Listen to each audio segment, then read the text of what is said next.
अस्सलामु अलैकुम वरहमतुल्लाहि वबरकातुहू। दोस्तों, आज मैं आपको एक ऐसी हैरानकुन बात बताने वाला हूं जो सुनकर आपकी जुबान पर बेख्तियार निकल जाएगा। सुभान अल्लाह! क्या आप जानते हैं कि दुनिया के दो बड़े समंदर आपस में मिलते हैं लेकिन उनका पानी कभी नहीं मिलता?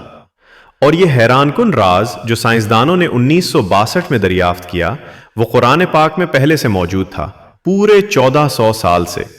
बिस्मिल्लाहिर्रहमानिर्रहीम। दोस्तों, आज की इस वीडियो में हम बात करेंगे कुरान पाक की इस मोजज़ाती आयत के बारे में जिसने एक मशहूर गैर मुस्लिम साइंसदान को इस्लाम कबूल करने पर मजबूर कर दिया।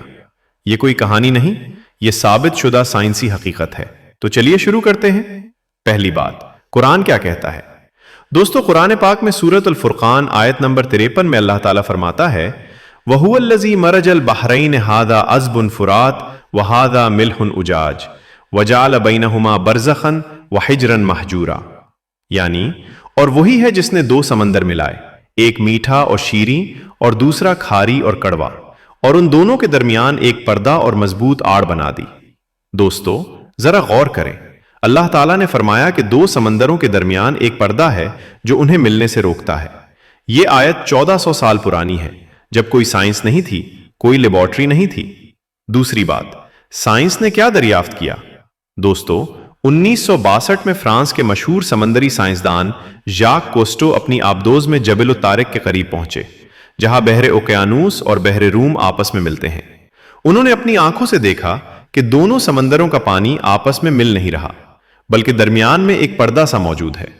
साइंसी तहकीक से यह साबित हुआ कि एक, दोनों समंदरों की कसाफत यानी डेंसिटी अलग अलग है। दो, दोनों का दर्जा हरारत मुख्तलिफ है। तीन, दोनों में नमक की मिकदार जुदा जुदा है। और यही तीन फर्क एक कुदरती पर्दे का काम करते हैं जो दोनों समंदरों को मिलने से रोकता है। सुभान अल्लाह! तीसरी बात, जाक कोस्टो ने इस्लाम कबूल किया। दोस्तों, यह सुनकर आपका दिल भर आएगा। जब जाक कोस्टो ने यह दरियाफ्त की तो एक मुसलमान आलिम ने उन्हें सूरत अल फुरकान की वो आयत पढ़कर सुनाई जिसमें यही बात 1400 साल पहले लिखी हुई थी। जाक कोस्टो की आंखें भर आईं। उन्होंने कहा, यह नामुमकिन है कि कोई इंसान 1400 साल पहले यह बात जानता हो। यह सिर्फ अल्लाह का कलाम हो सकता है। और उस दिन उन्होंने इस्लाम कबूल कर लिया। अल्लाह अकबर! एक गैर मुस्लिम साइंसदान जिसने अपनी पूरी जिंदगी समंदर में गुजारी, कुरान की एक आयत ने उसे मुसलमान बना दिया। चौथी बात, यह मोजज़ा क्यों है? दोस्तों, हमारे नबी मोहम्मद सल्लल्लाहु अलैहि वसल्लम अरब के सहरा में पैदा हुए। उन्होंने कभी समंदर के अंदर गोता नहीं लगाया। उनके पास कोई आबदोज नहीं थी, कोई साइंसी आला नहीं था। फिर यह इल्म कहां से आया? सिर्फ एक जरिए से, अल्लाह ताला की वही से। यह कुरान इंसान का कलाम नहीं हो सकता।